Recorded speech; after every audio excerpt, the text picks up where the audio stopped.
మీ business ఏదైనా మీ ఊర్లో promotion చేయాలంటే అది సుమన్ టీవీతోనే సాధ్యం. ఇప్పుడే సంప్రదించండి.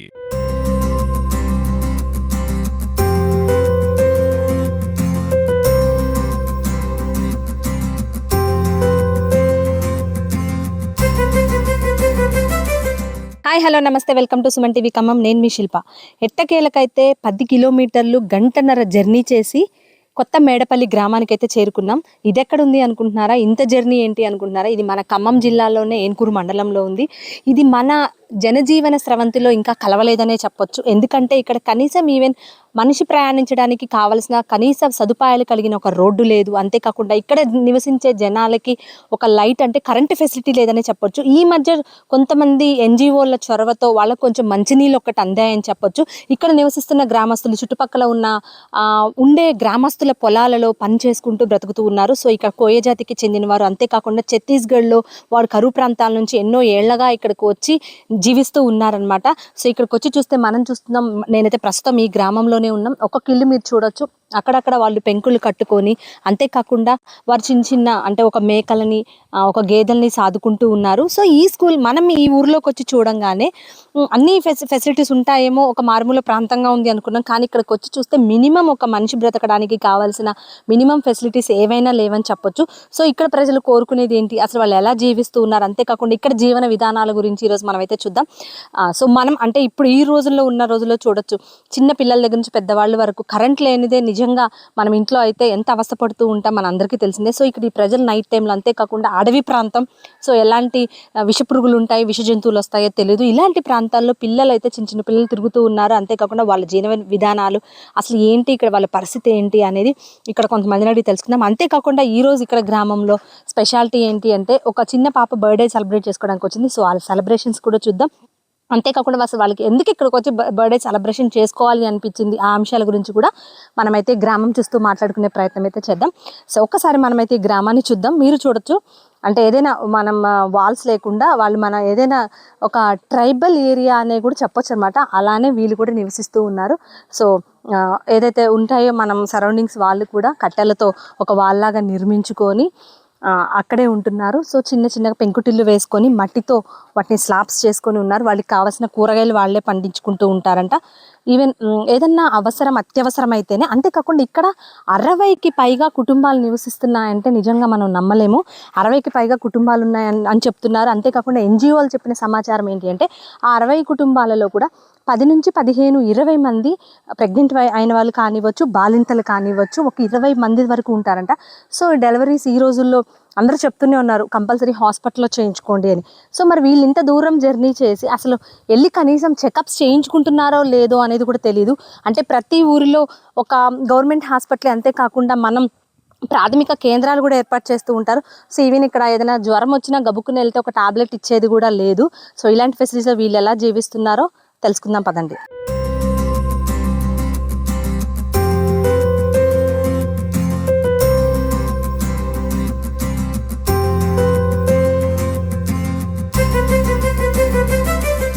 సో మనం చూడొచ్చు, అంటే గ్రామంలోకి ఎంటర్ అయ్యాం కాబట్టి వీళ్ళంతా పిల్లలు ఉన్నారు. డే టైం కాబట్టి వీళ్ళ పేరెంట్స్ అందరూ పనులకు వెళ్ళిన సిచ్యువేషన్, పిల్లలందరూ ఇక్కడ ఆడుకుంటూ ఉన్నారు. అంటే పిల్లలు ఈ డే టైంలో నార్మల్గా మన పిల్లలు అయితే ఈ డే టైంలో స్కూల్కి వెళ్తారు. ఇక్కడ చూడడానికి స్కూల్ ఉంది, అంగన్వాడీ కేంద్రం ఉంది.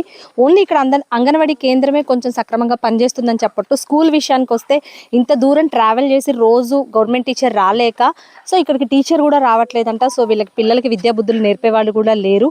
సో అంటే మనకి ఈ ఏజ్లో పిల్లలకి కంపల్సరీ స్టడీ అవసరం అని అందరికీ తెలిసిందే.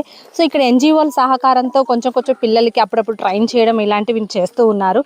అంతేకాకుండా వీళ్ళ పరిస్థితి చూస్తే మనం చూడొచ్చు, ఈ టైంలో వీళ్ళు ఆడుకుంటూ ఇక్కడెక్కడే తిరగడం, వాళ్ళ పేరెంట్స్ వెళ్ళినప్పుడు వీళ్ళందరూ కలిసి, ఇంకా చిన్న చిన్న పిల్లల్ని అయితే వాళ్ళ అక్కలు వాళ్ళే పిల్లలు వాళ్ళ పేరెంట్స్ కూలి పనికి వెళ్తే వాళ్ళే చూసుకుంటూ ఉన్నారనమాట. సో ఇక్కడ సిచ్యువేషన్ అయితే మనం చూసాం. సో ఇక్కడ ఎన్నో అంటే ఒక 18 సంవత్సరాలుగా వీళ్ళందరూ ఇక్కడ కుటుంబాలుగా ఏర్పడి ఇక్కడైతే ఉన్నారని వీళ్ళు చెప్తున్నారు. సో వీళ్ళందరూ అసలు ఎక్కడి నుంచి వచ్చారు, అంతేకాకుండా అసలు మినిమం అసలు వీళ్ళ రిక్వైర్మెంట్స్ ఏంటి, అంతేకాకుండా వీళ్ళు అసలు వాళ్ళు రెగ్యులర్గా చేసుకునే వర్క్, వాళ్ళ జీవన విధానం. ఇక్కడ ఉండే మన శ్రీనివాసరావు గారు ఎన్జిఓ గారు ఉన్నారు, వారిని అడిగి కొన్ని డీటెయిల్స్ తెలుసుకుందాం. హాయ్ అండి. మేడం, ఎస్టీవీ ఛానల్ వారికి నమస్కారం. మేడం ఈరోజు మీరు వచ్చినందుకు ప్రత్యేకంగా ధన్యవాదాలు. ఇక్కడ ఇల్లు వచ్చి సుమారు 18 సంవత్సరాలు అవుతుంది మేడం. వీళ్ళకి రేషన్, ఆధార్, ఓట్లు, బ్యాంక్ అకౌంట్లు, డోక్రా గ్రూపులు అన్నీ ఉన్నాయి. ప్రభుత్వం వారు ఒక సోలార్ బోర్ ఒకటి వేశారు, దాతలు ఒక బోర్ వేశారు. వీళ్ళకి రోడ్డు లేదు, నీటి వసతి లేదు. వీళ్ళకి ముఖ్యంగా ఒక 60 మంది పిల్లల పైన ఉన్నారు మేడం. 1 నుంచి 7 వరకు చదువుకునే వాళ్ళు ఉన్నారు. ఇక్కడ నుంచి గురుకులాలకు కూడా వెళ్ళిన పిల్లలు ఉన్నారు మేడం. కానీ అంటే ఇప్పుడు టీచర్ రావట్లేదు అని చెప్తున్నారు. అసలు అపాయింట్ చేశారా టీచర్ని? ఎందుకు రావట్లేదు? మేమే పలుమార్లు దరఖాస్తు ఇచ్చాం మేడం. కానీ వాళ్ళు ఏదో అరాకొరగా వచ్చిపోయారు, కానీ ఇక్కడ ఏది కూడా పర్మనెంట్ చేయలేదు. తాత్కాలికంగా వచ్చి 1 రోజు 2 రోజులు చెప్పిపోతున్నారు. అంతకుముందు వేరే ఒక ప్రైవేట్గా ఎన్జిఓ జయరామ్ అనేట అని చెప్పిండు. ఇప్పుడు ఎవరు చెప్పట్లేదు. ఇక్కడ అసలు స్కూల్ నడవట్లేదు మేడం. అంగన్వాడీ మాత్రం అరకొరగా నడుస్తుంది మేడం. ముఖ్యంగా పిల్లలందరూ కూడా ఎవరు కూడా చదువుకునే పరిస్థితి లేదు. వీళ్ళకి ఒక 60 నుంచి 70 మంది పిల్లలు ఉన్నారు మేడం. ఓకే, మీరు అంటే వీళ్ళకి ఎలాంటి సహాయాలు చేస్తూ ఉంటారు? సో మీరు ఒక్కరు ఇక్కడ చొరవ తీసుకొని రావడం, వాళ్ళకి ఎలాంటి సహాయాలు అందిస్తూ ఉన్నారు? మాకు ఒక ఎన్జిఓ ఉంది మేడం, మారత్నమ్మ స్వచ్ఛంద సేవా సొసైటీ. మా అమ్మగారు చనిపోయిన తర్వాత పెట్టాం. ఒక 8 సంవత్సరాల నుంచి వీళ్ళకి రేషన్, ఆధార్, ఓట్లు, బ్యాంక్ ఓట్లు ఇప్పించేందుకు సహకరించాము. ఇక్కడ వీళ్ళకి అటవీ హక్కుల చట్ట ప్రకారం వీళ్ళు జీవించేందుకు కోర్టు నుంచి ఆదేశాలు కూడా తెచ్చాము. అందువల్ల ఇక్కడ అటవీ శాఖ అధికారులు కూడా వీళ్ళు ఏం అంటలేదు. కానీ వీళ్ళకి ముఖ్యంగా పాఠశాల లేదు, రోడ్లు లేవు. ఇవి మీ ద్వారా ప్రభుత్వానికి తెలియజేయాలని కోరుకుంటున్నాం మేడం. ఓకే, అంతేకాకుండా ఇప్పుడు చాలా మంది చెప్తున్నారు 60 కుటుంబాలు ఉంటాయని చెప్తున్నారు. అంతేకాకుండా అందులోకి 20 మంది చిన్నపిల్లలు, బాలింతలు కానివ్వచ్చు, ప్రెగ్నెన్సీ వాళ్ళు, లేడీస్ కానీ ఉన్నారు. మరి వాళ్ళకి సదుపాయంలో మందులు అందించడం కానివ్వండి, వాళ్ళకి ఏదైనా ఎమర్జెన్సీ అయితే ఎటు వెళ్తారు, ఎలా వాళ్ళని మేనేజ్ చేసుకుంటారు? వాళ్ళకి ఎటువంటి ఎమర్జెన్సీ అయినా కానీ వైద్య సౌకర్యం అయితే అందట్లేదు మేడం.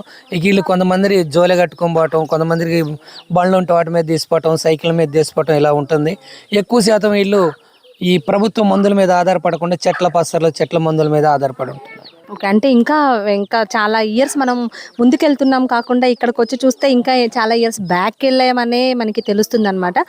సో మీ చొరవతో ఈ కొన్ని అయితే వాళ్ళకి జరుగుతూ ఉన్నాయి. సో వాళ్ళకి కంపల్సరీ వాళ్ళకి మెయిన్ రిక్వైర్మెంట్స్ కావాల్సింది అంటే ఎమర్జెన్సీగా ఏం కావాలి అంటే ప్రభుత్వం వారిని మీరు ఏం కోరుతారు? ప్రస్తుతం అయితే రోడ్డు వసతి కావాలి మేడం. అదేవిధంగా వీళ్ళకి విద్యుత్ లేదు కాబట్టి సోలార్ ద్వారాగైనా సరే ఇలా ప్రతి ఒక్కరికి విద్యుత్ ఏర్పాటు చేయాలి. ముఖ్యంగా స్కూల్ ఏర్పాటు చేయాలి మేడం. మనం ఎంత సంపాదించినా విద్య, వైద్యం అనేది చాలా ముఖ్యం మేడం. కాబట్టి ఈ విద్య, వైద్యం అనేది ముఖ్యంగా అందాలని మేము మీ ద్వారా రిక్వెస్ట్ చేస్తున్నాం మేడం. ఓకే, వీళ్ళకి జీవనాధారం ఏంటండి? అంటే ఎలా బ్రతుకుతారు? డబ్బులు ఏదైనా కొనుక్కోవడం, సరుకులు అలాంటివి ఎక్కడ తెచ్చుకుంటారు? వీళ్ళు చుట్టుపక్క పొలాలు ఉన్న రైతులు వచ్చేసి పొద్దున్నే 6 గంటలకు కూలీ తీసిపోతే సాయంత్రం 6 తర్వాత పంపిస్తారు మేడం. మన వాళ్ళకి ఇచ్చినంత కూలీ వేస్తారు. అదే మన ప్రాంతంలో ఉన్న వాళ్ళు కూలీ పోతే 10 గంటలకు పోయి సాయంత్రం 5-6 దిగుతారు. కానీ వీళ్ళు ఉదయమే 6-7 గంటలకు పోయి సాయంత్రం 6 దాకా చేస్తారు. వీళ్ళకి అదే కూలీ ఇస్తారు. ఇక్కడ ఆ కూలీ మీద చుట్టుపక్కల రైతులకు వెళ్ళి దాని మీద ఆధారపడి బ్రతకడం జరుగుతుంది మేడం. నాకే ఏనుకూరు నుంచి ఇక్కడికి వస్తే 1.5 గంట పట్టింది. సో మీరు డైలీ అక్కడ నుంచి ట్రావెల్ చేస్తూ ఉంటా? అసలు ఇక్కడ ఈ ప్రాంతంలో వీళ్ళు నివసిస్తున్నారు అని మీరు ఎలా తెలుసుకున్నారు? మేడం ఇక్కడ మా మేడం గారు అంగన్వాడీ టీచర్ మేడం. ఆమెకి సిడిపిఓ అప్పట్లో ఉన్న ధనలక్ష్మి గారు అనేట ఆమె వీళ్ళకి చుక్కలు వేయాలి, మిజిల్స్ వేయాలని పంపించారు. ఆమెను దింపి వచ్చే క్రమంలో వీళ్ళ యొక్క పరిస్థితి చూసి మేము ఒక ఎన్జిఓ ఉంది కాబట్టి ఎన్జిఓ ద్వారా మీలాంటి దాతల ద్వారా బియ్యం, పాత బట్టలు తీసుకొచ్చి ఇస్తూ ఉండేవాడిని మేడం. ఇలా సహాయం చేసేందుకు మాకైతే ఏముండదు, కానీ మీలాంటి దాతలు ఇచ్చిన బియ్యము, బట్టలు మాత్రమే నేను ఇక్కడ అందిస్తాను మేడం. అంటే వీళ్ళకి రేషన్ కార్డ్స్ అప్రూవల్ అవ్వలేదా? వీళ్ళకి రేషన్ బియ్యం లాంటివి ఏమీ అందట్లేదా? వీళ్ళకి ఒక 40 రేషన్ కార్డులు ఉన్నాయి మేడం, 150 ఓట్లు ఉన్నాయి మేడం. ఇక్కడ ఒక 60 కుటుంబాలు, పిల్లలు వచ్చేసి 120 మంది ఉన్నారు. గర్భిణీ బాలింతలు వచ్చేసి ఒక 20 మంది ఉన్నారు. 20 మంది ఉన్నారు. సో అంటే ఒక సుమారుగా ఎన్ని సంవత్సరాలు అయిందన్నారు ఈ ప్రాంతాన్ని గుర్తించి? వీళ్ళు వచ్చి దగ్గర ఒక 18-16 సంవత్సరాలు అవుతుంది మేడం సుమారు. నేను వీళ్ళని గుర్తించి ఒక 8 సంవత్సరాల నుంచి వీళ్ళకి చేతులు అందిస్తున్నా. ఇది నా దత్తత గ్రామంగా కూడా ప్రకటించుకున్నాను. వీళ్ళకి సేవ చేయటం వల్ల నాకు డాక్టరేట్ వచ్చింది, గోవాల నంది అవార్డు వచ్చింది, మొన్న జాతీయ పురస్కార అవార్డు కూడా వచ్చింది మేడం. ఓ నిజంగా, అంటే మీలాంటి వాళ్ళు ఎంతో మనకి ఇన్స్పిరేషన్ అనమాట. అంటే ఎవరో వస్తారు ఏదో చేస్తారు అని చెప్పుకునే దానికంటే మనం ఒక ముందు అడిగేస్తే తర్వాత ప్రభుత్వం వారు ఏదైనా సహాయం అందిస్తే మీరు ఆ లెవెల్లో నెక్స్ట్ వీళ్ళని ఆదుకోవచ్చు అనే మంచి ఉద్దేశంతో ఇదంతా చేయడం జరిగిందంటారా? అవును మేడం, కేవలం దాతల సాయంతో మేము నడుపుతున్నాం మేడం. ఇప్పటి వరకు అయితే మాకు చేయటానికి కూడా మాకేమీ లేదు. మీలాంటి వాళ్ళు కూడా ఒకసారి వచ్చి చూసిపోయారంటే వాళ్ళు పుట్టినరోజు వేడుకలు, అదేవిధంగా పెళ్లి రోజు వేడుకలు ఇక్కడ ఇలా భోజనాలు పెడుతూ ఈ విధంగా చేస్తున్నారు. త్వరలో ఈ గ్రామాన్ని గుర్తించి రోడ్డు, కరెంటు వసతి కల్పించాలని కోరుతున్నాం madam. Okay, thank you so much అండి. ఈరోజు బర్త్డే సెలబ్రేషన్స్ అంటే ఈ పిల్లలతో జరుపుకోవాలి ఒక మంచి ఉద్దేశంతో మన ఖమ్మం నుంచి వచ్చారనమాట. సో వాళ్ళని అడిగి అసలు ఎందుకు ఇక్కడ బర్త్డే సెలబ్రేషన్ వాళ్ళకి చేసుకోవాలనిపించింది అనేది తెలుసుకుందాం. దానికంటే ముందు మన హస్విక ఇక్కడ బర్త్డే ఈరోజు సెలబ్రేట్ చేసుకుంది. సో తనకి మన సుమన్ టీవీ ద్వారా పుట్టినరోజు శుభాకాంక్షలు తెలుపుతున్నాం. హ్యాపీ బర్త్డే నాన్న. Thank you. ఓకే, సో మనతో పాటు ఉన్నారు వాళ్ళ mother, OBC state wise chairman Harika గారు ఉన్నారు మనతో పాటు. వీళ్ళు ఖమ్మం నుంచి ఇక్కడ వాళ్ళ పాప బర్త్డే సెలబ్రేట్ చేసుకోవడానికి వచ్చారు. తను కూడా అంటే ఒక లీడర్గా, యాజ్ ఏ లీడర్గా అసలు ఇక్కడ ఎందుకు సెలబ్రేట్ చేసుకోవాలని తనకు అనిపించింది అనేది తన మాటల్లో విందాం. Hi madam. నమస్తే అండి. ముందుగా మీరు ఇక్కడ బర్త్డే వీళ్ళతో జరుపుకోవాలి అని మీకు థాట్ రావడం ఉంది చూసారా, నిజంగా దానికి హ్యాండ్స్ ఆఫ్. సో ఎందుకు మీకు అనిపించింది అసలు అలా? అంటే ఇప్పుడే కదండి, మా పాప ఫస్ట్ బర్త్డే నుంచి కూడా మేము ఎవ్రీ ఇయర్ ఎవ్రీ బర్త్డేకి అనాథాశ్రమంలో ట్రస్ట్ ఏదన్నా ఉంటే అక్కడ భోజనాలు పెట్టించడం, పిల్లలతో ఎవరైతే లేని పిల్లలు ఉంటారో వాళ్ళని కూడా నా బిడ్డలకి విలువలు నేర్పిస్తూ ఉంటాను ప్రతి సంవత్సరం కూడా. అమ్మ ఇలా ఇలా మనం ఎదిగి మీరు ఒక స్థాయిలో ఉండి వీళ్ళకి చేయందించాలనేది నేర్పుకుంటూ ఉంటాను యాజ్ ఏ మదర్గా.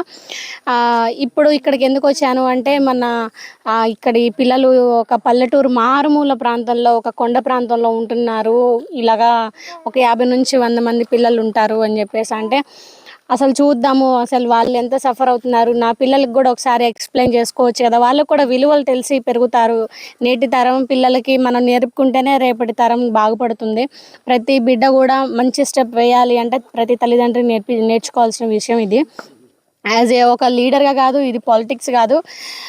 పాలిటిక్స్లోకి రాకముందు నా బిడ్డ ఫస్ట్ బర్త్డే నుంచి కూడా నేను నా పిల్లలకి లేనితనం నుంచి కూడా ప్రతిదీ పరిచయం చేసుకుంటూ వస్తున్నాను. ప్రతి పరిస్థితి కూడా తల్లి ఇలా ఇలా అని చెప్పేసి ప్రతి ఒక్క తల్లిదండ్రులు కూడా ఇలా ఈ ప్రాంతాన్ని ఒకసారి గుర్తించాలని కోరుకుంటున్నాను. ఇది అంటే ఇక్కడికి వచ్చి రాగానే అసలు పరిస్థితి చూస్తే మీకేమనిపించింది? ఇది ఏన్కూరు మండలంలో లోపలికి ఒక 10 కిలోమీటర్స్ ఉందండి. నిజంగా భయం వేసింది నాకు రావడానికి. కారు కూడా వెళ్ళదు అంటే అక్కడ 2 వీలర్స్ అరేంజ్ చేసుకుని మేము వస్తూ ఉంటే మాకే భయం వేసింది. మొత్తం వాగుంది, స్లిప్ అవుతుందేమో అని చెప్పేసి భయం వేసింది. మేమే ఇలా ఉన్నామంటే వాళ్ళ పెద్దలు ఇంకెంత సఫర్ అవుతున్నారు, ఎవరైనా బిడ్డలు కదా అని చెప్పేసి మేము అనుకున్నాం. తర్వాత ఇక్కడికి రావడంతో చూస్తే అసలు పిల్లలందరూ కూడా ఒక ఫారినర్స్గా మన ఇండియాకి వస్తే మనం ఎలా చూస్తాం, వీళ్ళకి అసలు బయట ప్రపంచం ఏమీ తెలియదు. ఇక్కడే తిరుగుతున్నారు. ఒక చదువు కానీ ఏది కూడా పర్ఫెక్ట్గా లేదు. ఉంది, స్టడీ ఉంది, అంగన్వాడీ ఉంది, పర్ఫెక్ట్గా లేదు. కరెంటు కూడా ఫెసిలిటీ కూడా లేదు పిల్లలకి. నిజంగా నాకు ఆశ్చర్యం వేసింది, ఇంత చిన్న పిల్లల్ని ఇంత మారుమూల ప్రాంతాల్లో ఇలా వీళ్ళు ఉండడం అనేది నిజంగా హ్యాట్స్ ఆఫ్. దీన్ని మన ప్రభుత్వం కూడా గుర్తించాలి. ఇంకా ప్రతి ఒక్కరు కూడా ట్రస్ట్లు ఉన్నాయి, ప్రతి ఒక్క NGO సంస్థలు ప్రతి ఒక్కరు కూడా కొంచెం వీళ్ళకి కూడా చేయి అందించాలని నా వంతు కూడా నేను చేయి అందిస్తానని మనవి చేసుకుంటున్నాను.